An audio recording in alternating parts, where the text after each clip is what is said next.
Nasce nei Campi Flegrei, è la mala orcula, o almeno la chiamavano così nell'antichità perché la sua forma ricordava l'occhio del ciclope. Poi, con l'evoluzione del linguaggio nel corso dei secoli, è diventata la mela annurca. I contadini la raccolgono ancora verde, poi la lasciano riposare sulla paglia e pian pianino acquisisce il suo colore rosso e il sapore sempre più dolce man mano che passa il tempo.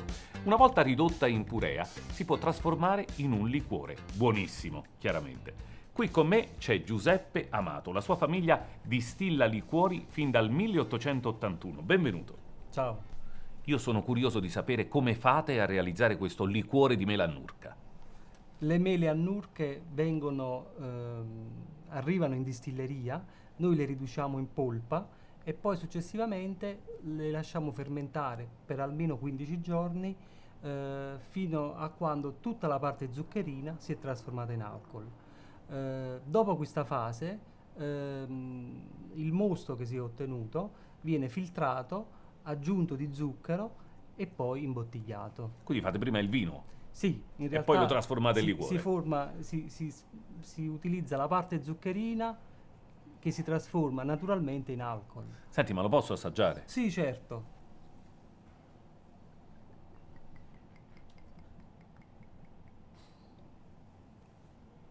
Grazie mille.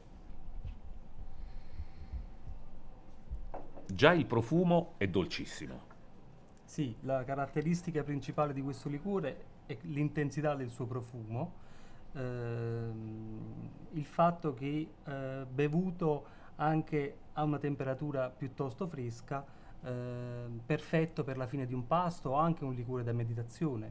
Beh, mi sa che medito un po' allora perché ne vale la pena.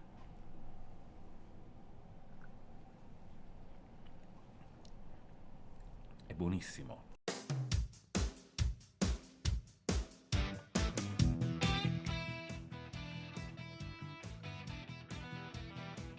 La storia della pasta artigianale di Gragnano affonda le radici in epoca romana, quando veniva prodotta nella Valle dei Mulini.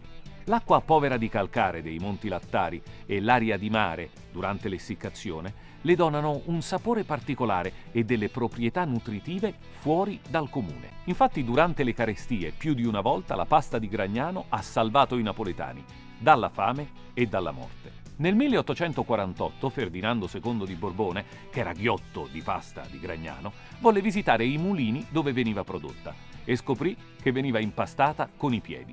Si credeva infatti che impastandola con i piedi la pasta poi avrebbe avuto una morbidezza fuori dal comune.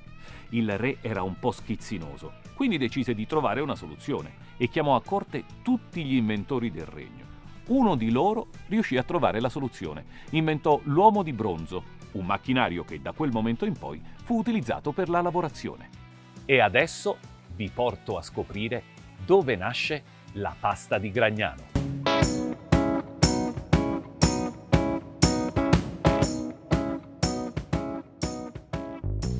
Siamo a Gragnano, al pastificio artigianale d'Aragona. Questa è la semola 100% grano duro italiano con cui si realizzano i vari formati di pasta. Alla mia sinistra gli schiaffoni, alla mia destra gli spaghetti, mentre al mio fianco c'è Rino, giovane mastro pastaio gragnanese doc. Ciao Rino. Ciao Giampa. Ascolta, ma la passione per la pasta come ti è nata? Essendo gragnanese la passione ce l'abbiamo nel sangue. Cioè nelle vene praticamente vi scorre acqua e semola. Esatto. Ma come hai imparato a fare la pasta? Tramite un mastropastaio di antica generazione, sempre di Gragnano.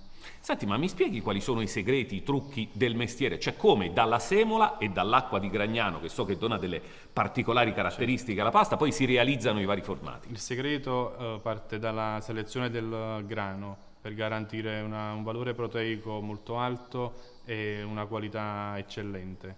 Poi passiamo nel settore produzione dove avviene l'impasto, quindi la miscela tra acqua e semola. Che praticamente replica un po' in maniera industriale quello che facevano una volta le massaie, che mescolavano a mano con il lavoro delle loro mani e delle loro braccia la semola e l'acqua di Gragnano, che come abbiamo detto è un'acqua speciale, con delle caratteristiche particolari che dona alla pasta un sapore, un profumo e delle peculiarità uniche in tutto il mondo.